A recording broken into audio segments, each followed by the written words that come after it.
Tomorrow is the last day for filing income tax returns, so if you haven't already, we would suggest you to do that today. The Central Board for Direct Taxes had extended the deadline to file the income tax return for the financial year 2019-20 or the assessment year 2020-21 to December 31, which is tomorrow.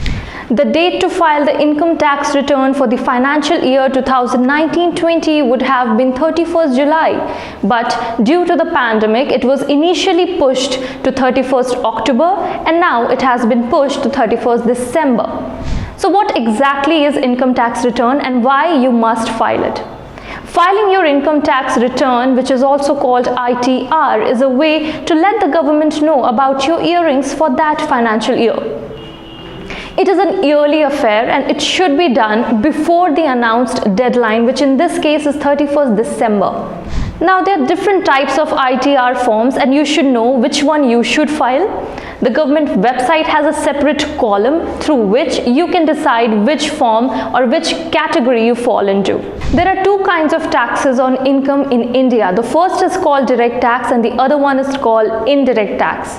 In case of direct taxes, entities need to directly pay their income tax return, while in case of indirect taxes, an entity collects the tax on behalf of others and pays.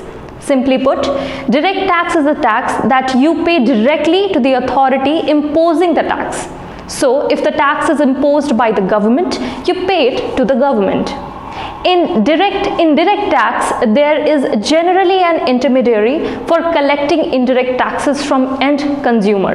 It is then the responsibility of the intermediary to pass on the received tax to the government.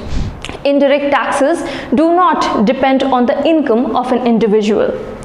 Income tax comes under direct tax and hence it is applicable to every entity in the nation, which includes individuals, body of individuals, association of persons, firms and companies as well as businesses.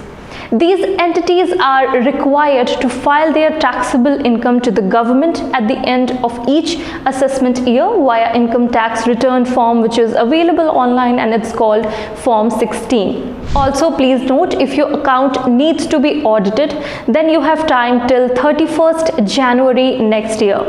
So now what happens if you miss the deadline? If you file your ITR after 31st December on or after January 1st, then you would have to pay a late fee of rupees 10,000, unlike last year when the fine for late return filing within a few months of missing the deadline was only 5,000.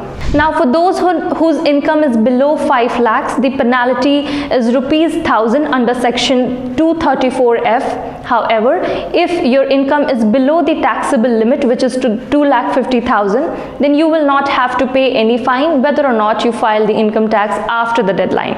For people between 60 and 80 years, the exemption limit is 3 lakh rupees. For super senior citizen category, which is 80 years and above, income up to rupees 5 lakhs is exempted. And that's not it. Missing the ITR deadline will also add more liabilities for taxpayer.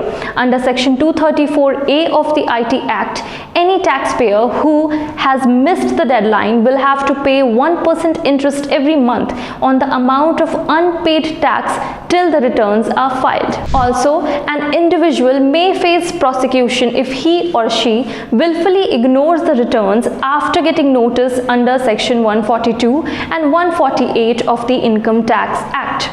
So don't wait, file your income tax now. Thank you for watching. Stay safe, stay logical.